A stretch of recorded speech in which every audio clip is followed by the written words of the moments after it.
Hello, good morning mga kalodi. So, panibagong araw na naman tayo at panibagong vlog ng trabaho natin.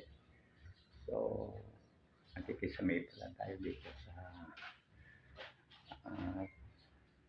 Salas. Yung design ng kisame mga kalodi, may cube ito, may cube. So, inuna muna natin yung box, yung siding sa loob para hindi tayo mahirapan mag-layout ng cube dito sa So maglalagay pa tayo dito ng panibagong bridging kasi ito temporary lang yan para tuwid yung takbo ng ating box para tuwid. So maglalagay pa tayo ng kabitan natin ng hard flex para sa baba.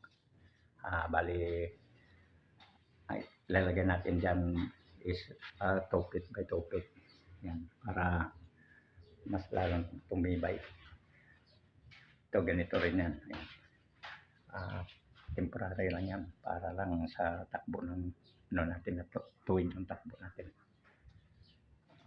Tapos maglalagay tayo dito ng cob light. Saka dito plain na lang, plain. So pakita ko mga kalods kung kung matibay dito yung gawa namin mga kalods. Pakita ko sa inyo para makakomment din kayo. Ayan o. Nakikita nyo yan yung mga bridging natin yung sa hanger. Yan.